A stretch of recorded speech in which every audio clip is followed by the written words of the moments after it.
Bonsoir à tous, mon ami, mon frère, ma soeur. Je te salue dans le précieux nom de notre Seigneur et Sauveur Jésus-Christ, qui vit et règne au siècle des siècles. Amen. Je pense que la semaine a été une semaine de bénédiction pour toi. Et je prie que le Seigneur continue de nous faire le don de sa grâce. Nous remercions le Seigneur d'avoir culte personnel chaque week-end qui nous parle de la parole de Dieu. Aujourd'hui, c'est encore le cas. Nous sommes là pour te présenter un nouveau sujet, le choix de l'homme et le choix de Dieu, deux choix différents. Le texte que nous allons lire, c'est 1 Samuel, chapitre 16, verset 7. Je te demande de le lire maintenant avec moi. 1 Samuel 16, verset 7.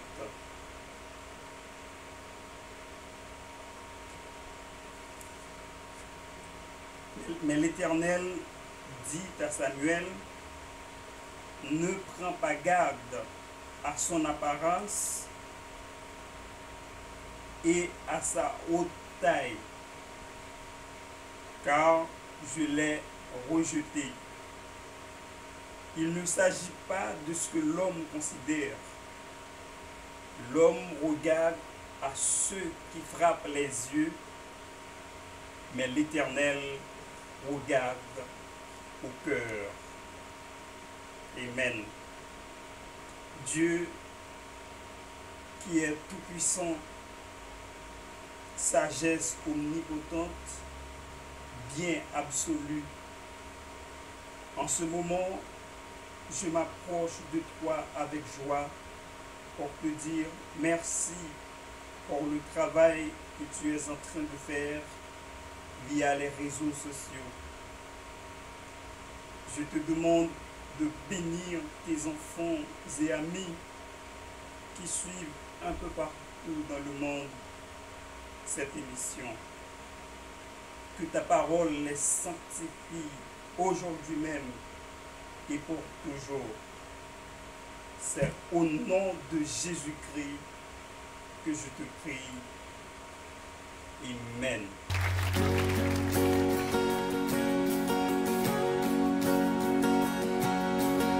Le sujet que nous allons traiter, je vais le répéter, le choix de l'homme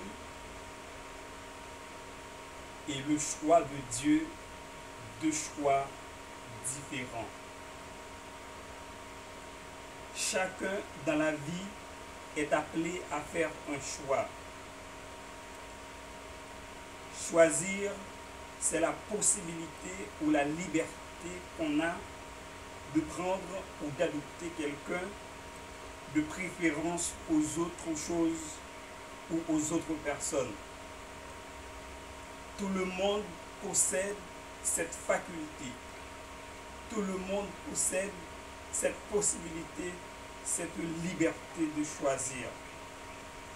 Dieu la possède aussi. Si Dieu et l'homme font des choix, ils ne veulent pas sans doute échouer. Ils veulent faire de bons choix. Alors, la question que je me pose, comment Dieu et l'homme peuvent-ils éviter l'échec? Nous allons voir les critères de leur choix, puis les résultats de leur choix, ensuite le bon choix et enfin le meilleur des choix. Amen. Les critères du choix de Dieu et de l'homme.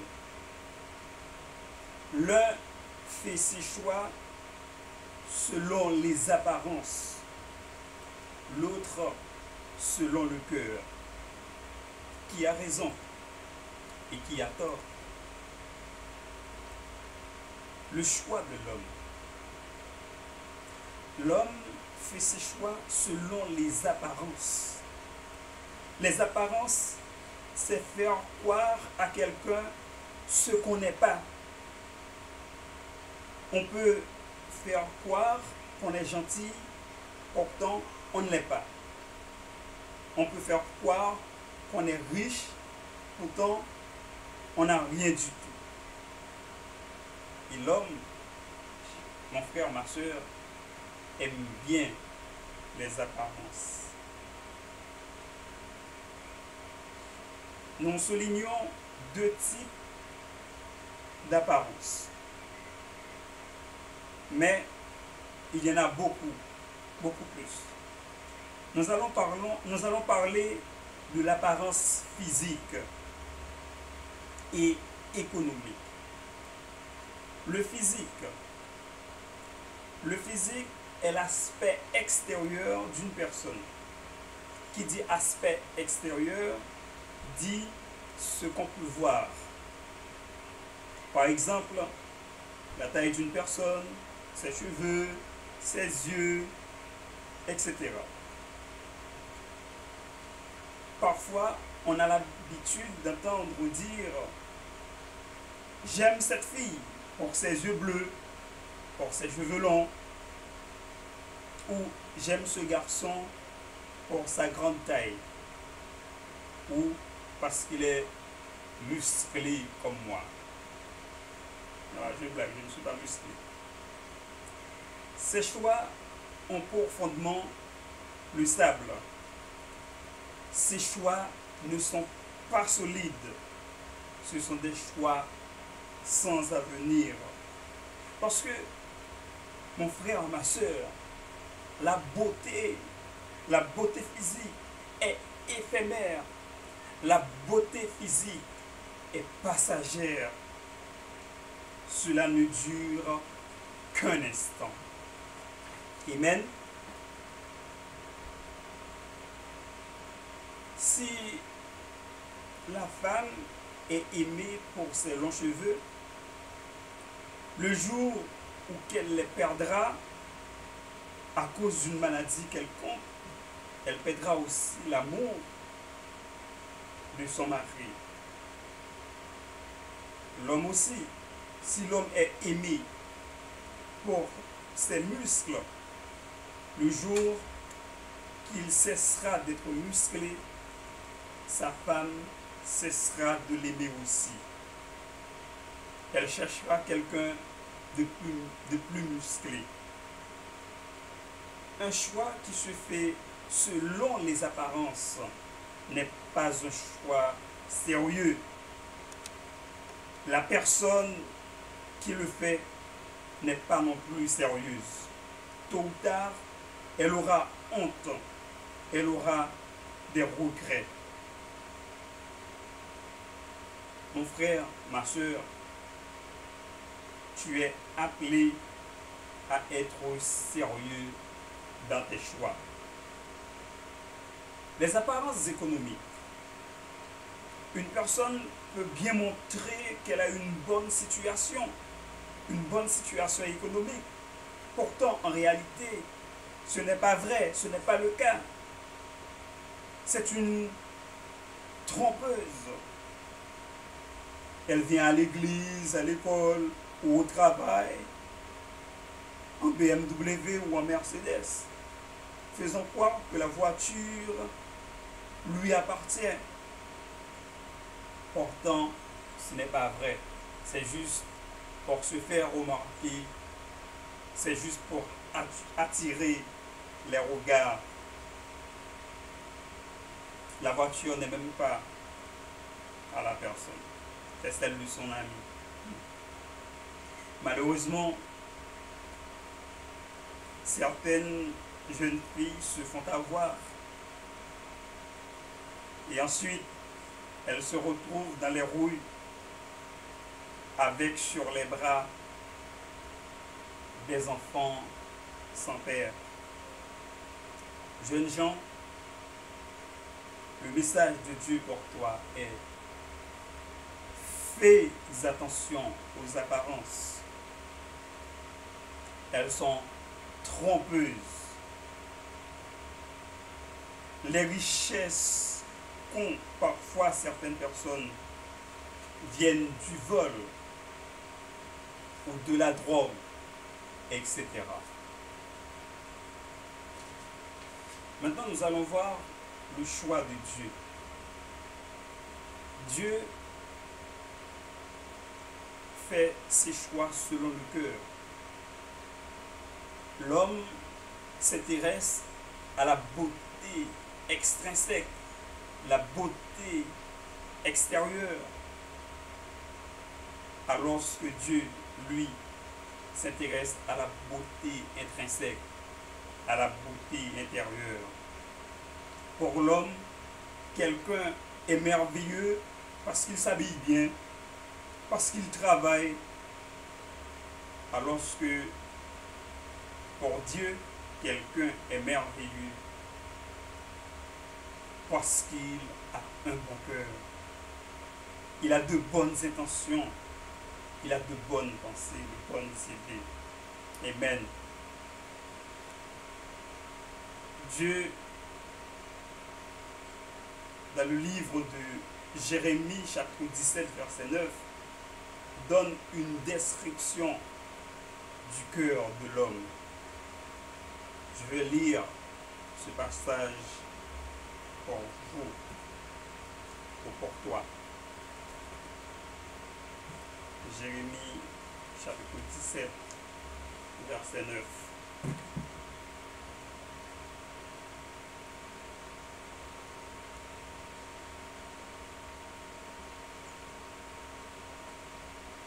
Le cœur est tortueux par-dessus tout, et il est incurable. Il est méchant. Qui peut le connaître? Amen. Donc là, Dieu ici décrit le cœur de l'homme. Le cœur de l'homme est tortueux. Qu'est-ce que cela veut dire? Cela veut dire que dans le cœur de l'homme, il y a des détours. Le cœur de l'homme n'est pas droit. Le cœur de l'homme est rempli d'hypocrisie. Le cœur de l'homme est rempli d'orgueil. Le cœur de l'homme est méchant, car ce cœur fait consciemment du mal, cherche à nuire, consomme la jalousie, la rancune. Quelqu'un qui a un mauvais cœur est méchant et désagréable. Et ce cœur a besoin du Saint-Esprit pour le régénérer, pour le désintoxiquer. Cette personne est gravement malade. C'est pour cela qu'elle complote de tuer ses proches. Elle raconte des mensonges sans cesse. La personne te dit qu'elle t'aime avec sa bouche, mais pourtant son cœur souhaite ta mort. Et comme tu ne peux pas lire dans le cœur, tu vis innocemment avec cette personne qui te veut du mal. Le message de Dieu pour toi, c'est qu'il voit tout ce qui se passe dans le cœur de l'homme. Le cardiologue peut voir si le cœur a une maladie, un cancer. Il peut le soigner. Cependant, il ne peut pas voir toutes les méchancetés qui existent dans le cœur de l'homme. Et il ne peut pas retirer, ôter ces méchancetés non plus. Dieu seul peut dire de cœur qu'il est bon. Et Dieu seul peut dire de cœur qu'il n'est pas bon. Et Dieu seul peut soigner ce cœur de ses méchancetés. Amen. C'est pour cela que Dieu est un grand champion en ce qui concerne de faire le bon choix. Dieu, pour choisir quelqu'un, ne regarde pas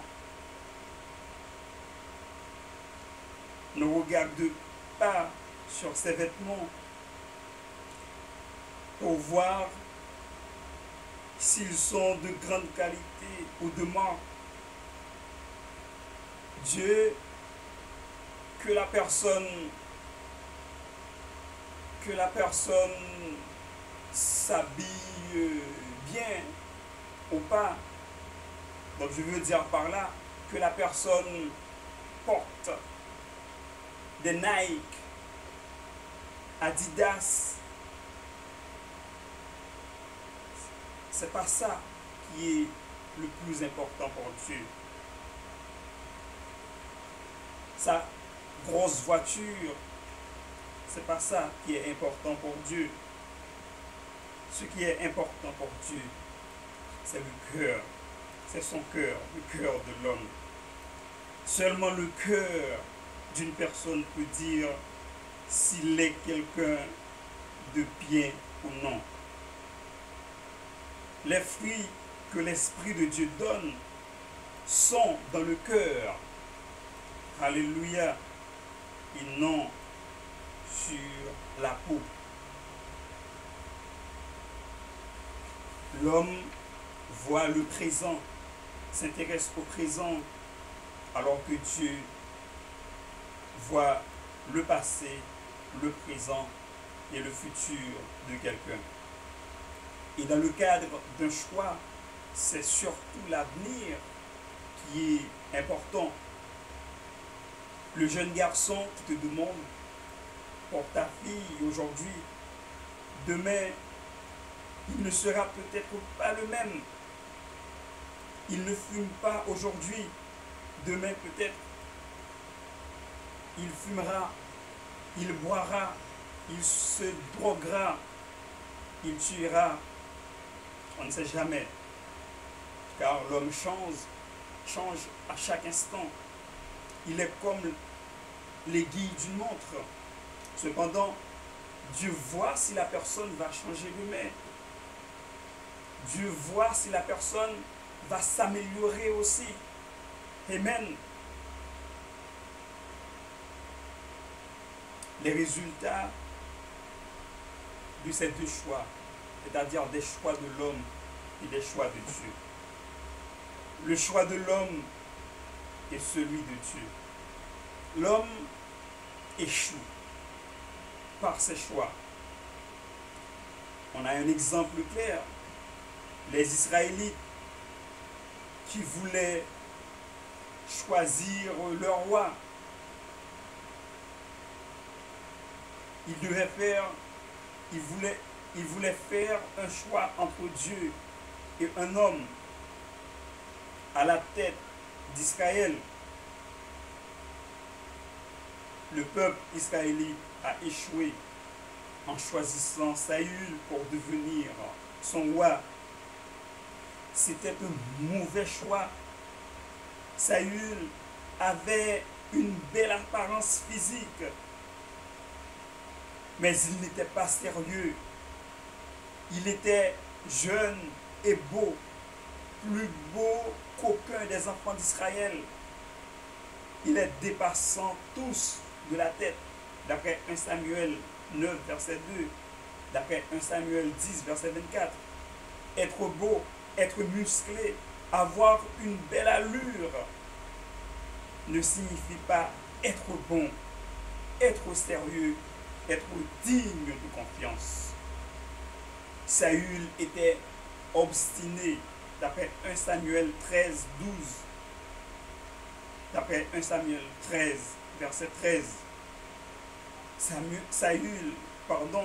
Saül était obstiné. Saül était entêté. C'est quelqu'un qui allait au bout de ses objectifs, même si ce n'était pas la volonté de Dieu. Laisse-moi te dire, mon frère, ma soeur, un leader obstiné conduit son peuple à la dérive, conduit son peuple à la destruction. Saül n'était pas seulement obstiné, entêté, Saül était désobéissant. D'après 1 Samuel 15, versets 11 à 23, Saül n'a pas su faire ce que Dieu lui avait demandé de faire. Dieu lui avait demandé de faire la guerre et de tout détruire. Lui, il a fait autrement. Il a piétiné les commandements de l'Éternel. Laisse-moi te dire, mon frère, ma soeur, si un leader n'a aucun respect pour Dieu, ce n'est pas pour sa femme qu'il en aurait. Un leader désobéissant est un mauvais leader. C'est un mauvais mari, un mauvais papa, un mauvais exemple, un mauvais fiancé. Et même, Saül avait aussi dans son cœur beaucoup de jalousie et beaucoup de haine. D'après 1 Samuel 18, verset 8, d'après 1 Samuel 19, verset 1er. Lorsqu'on est entêté et désobéissant, on prend le chemin de la destruction. Un leader qui est jaloux de la réussite de son frère tombe vraiment bas. Saül était jaloux du succès de David et voulait à tout prix le tuer. Un homme de Dieu qui voulait tuer. La parole de Dieu te dit, mon frère, ma soeur, qu'il y a beaucoup de frères qui sont jaloux de toi à cause de ton succès dans l'évangile. Ils sont jaloux de toi à cause de ta réussite à l'école, de ton succès au travail.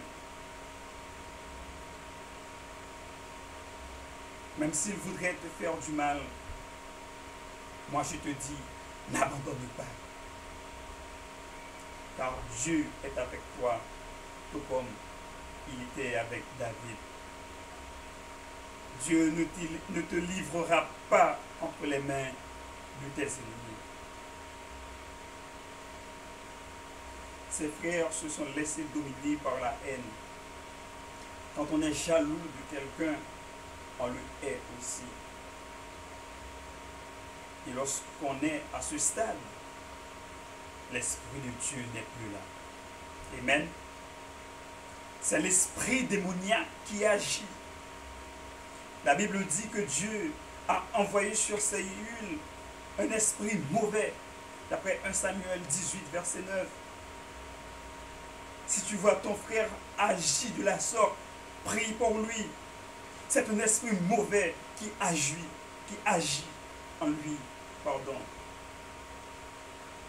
Saül était également caractérisé par la superstition, d'après 1 Samuel 28, verset 7. Il était en train de se dégrader et de courir vers sa fin. Quand l'Esprit de Dieu n'est pas là, amen. Quand on n'a pas la vision de Dieu, on est désorienté. On n'a pas de fil conducteur. On est livré à soi-même. Amen. On est égaré, on est fou. L'Esprit de Dieu n'est plus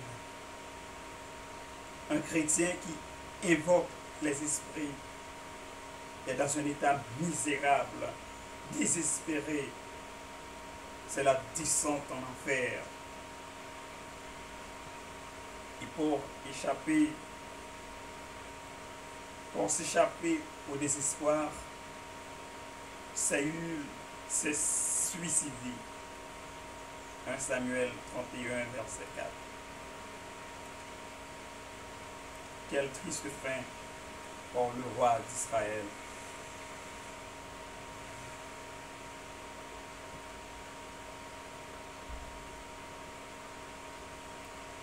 Est réservée une triste fin à tous ceux qui vivent dans la désobéissance à la parole de Dieu. Le peuple, avec son roi, a échoué. Amen. Beaucoup de couples aujourd'hui n'existent plus. Le mari est un alcoolique invétéré. Il bat sa femme, il est infidèle. Beaucoup de couples n'existent plus aujourd'hui parce que la femme refuse la soumission. La femme refuse de prendre soin de sa famille. Si l'homme, lui, a échoué, Dieu,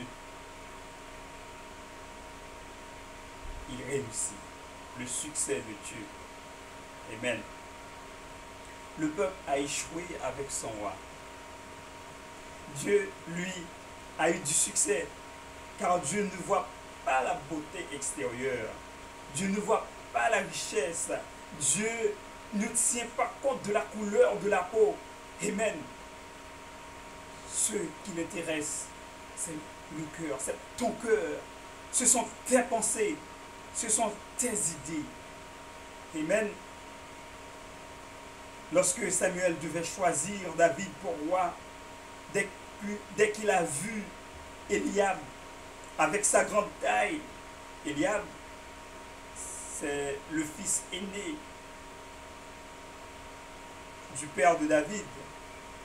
Oh, lorsque Samuel a vu ce géant homme, il voulait à tout prix le faire roi. Il a dit, voici le roi de Dieu. Dieu dit à Samuel, non, non, non, non, non, attention, les apparences sont trompeuses. Ce garçon est vraiment impressionnant, mais ce n'est pas lui. Amen. L'homme est différent de Dieu. L'homme regarde à ceux qui frappent les yeux. Mais moi, l'Éternel, c'est le cœur, les pensées, les intentions. Eliab était peut-être bien instruit, bien éduqué, beau. Mais c'était David qui avait été choisi. Car David était un homme obéissant. David était un homme respectueux. Il était bon du cœur. Contrairement à Saül, il était obéissant, conscient de ses erreurs, savait avouer ses fautes à l'Éternel. Il était honnête. Et pour cela, David était resté roi jusqu'à sa mort. Et comme c'était un bon roi, Dieu avait choisi Salomon, son fils, pour régner à sa place. Et Jésus-Christ, le roi des rois, le roi éternel, est un descendant de David. Amen. Dieu n'échoue jamais. Donne à Dieu le contrôle de tes affaires et tu verras combien ta bénédiction sera grande. Il y a des leaders, dès qu'ils prêchent encore, mais ils sont rejetés par Dieu à cause de leur désobéissance, à cause de leur infidélité envers leurs femmes, leur famille, envers la parole de Dieu, envers leur Église. Maintenant, nous allons voir le bon choix. Comment faire le bon choix?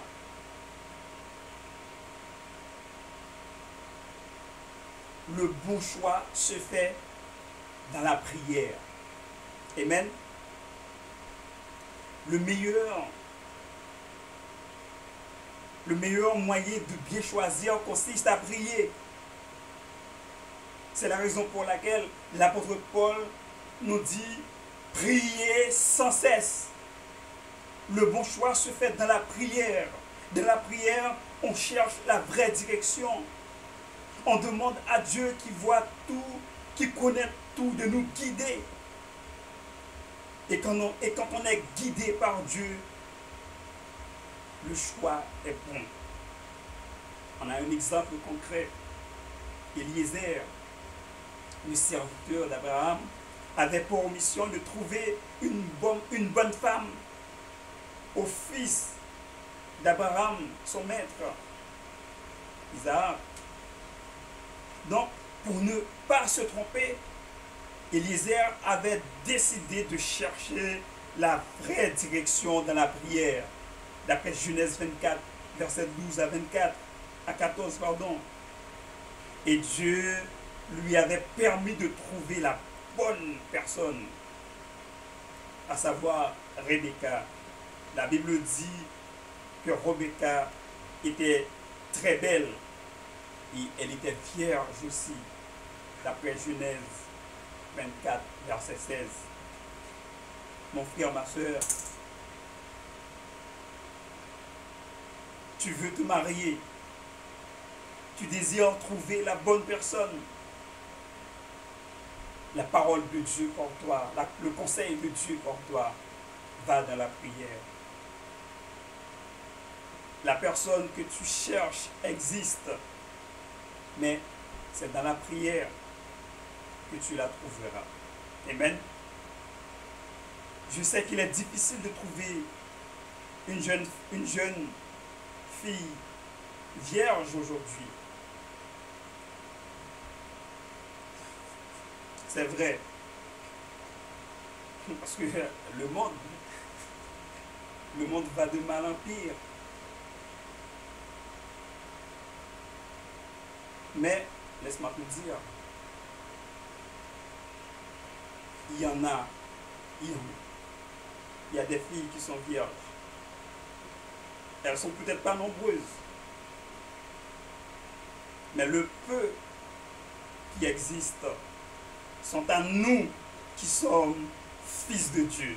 Parce que la Bible dit que Dieu donnera à ses fils les meilleurs fruits du pays. Amen. Jeune fille, tu trouveras le mari que ton cœur désire. Jeune garçon, tu trouveras la femme que ton cœur désire. Mais dans la prière. Amen. Le bon choix consiste aussi à consulter les anciens spirituels. Le meilleur choix peut aussi se faire en consultant les anciens. Pas n'importe quel ancien. Pas les anciens qui boivent, qui battent leurs femmes, trompent leur mari et qui racontent ce qu'ils ne savent pas. Ces gens-là sont dangereux et ils peuvent te conduire à ta perte, à ta destruction. Tu dois savoir choisir tes conseillers. Tu dois savoir choisir tes amis. Consulte les anciens, mais les anciens spirituels, les anciens qui sont un exemple, un modèle. Les anciens qui ont de la crainte de Dieu. Les anciens qui ne mentent pas. Eux, ils peuvent te guider dans le bon chemin, dans le droit chemin.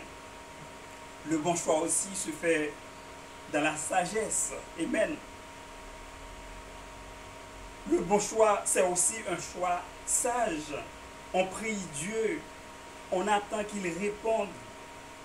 Ça ne sert à rien de courir. Le plus important, c'est de partir au bon moment. Amen. Le plus important, c'est de trouver ce dont on a besoin. Lorsqu'on part au bon moment, on peut dire qu'on fait un choix sage. René Descartes, un mathématicien français, un philosophe français, définit la sagesse comme étant la prudence dans les affaires. Amen. Si avant de faire quoi que ce soit, on passe du temps dans la prière, on consulte les anciens spirituels, si on ne va pas trop vite, on réussira certainement. Amen. Le choix d'Élisée était un choix béni, car c'est la mort qui avait mis une séparation entre Isara et sa femme Isara. Alors, je vais conclure avec le meilleur des choix. Si quelqu'un, mon frère, ma soeur, veut vivre heureux, si quelqu'un veut ne pas avoir des regrets, il faut qu'il fasse le meilleur des choix. Ce meilleur choix est Jésus-Christ, le Fils de Dieu, d'après Matthieu 6, verset 33. Jésus-Christ ne te trompera jamais et ne mentira jamais. Amen. Si on le sert fidèlement, on sera béni toute notre vie. Si on choisit de servir Jésus, les bénédictions nous suivront où que nous allions. Jeune fille, tu auras le meilleur des maris. Jeune garçon, tu auras la meilleure des épouses. Nous aurons la meilleure des familles, les meilleurs des enfants du monde. Jésus nous libérera de l'angoisse de la mort. La mort n'aura aucun pouvoir sur nous. Nous vivrons éternellement avec lui au paradis. Enfants, jeunes et adultes, laissons ou laisse le monde et ses plaisirs derrière nous. Laissons derrière nous le monde et ses plaisirs.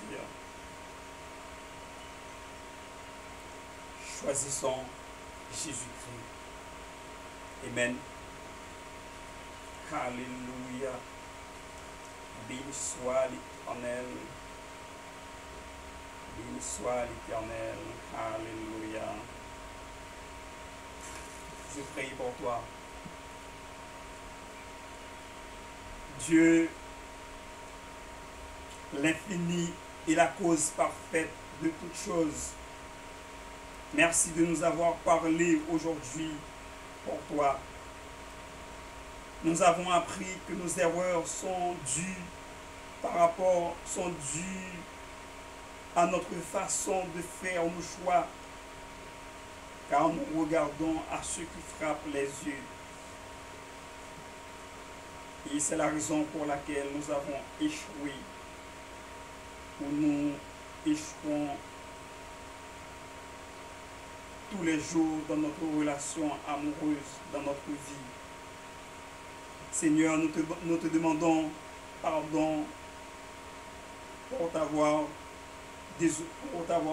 désobéi. Ne nous rejette pas définitivement. Accorde-nous une deuxième chance. Seigneur, délivre ceux et celles qui traversent des moments difficiles en ce moment. Relève-les et sois leur force. C'est au nom de Jésus-Christ que je te prie. Amen. Alléluia. Je te laisse en musique. Béni soit l'Éternel. You are my strength, Lord. You are my strength, Lord. Alléluia. Béni soit l'Éternel. Alléluia.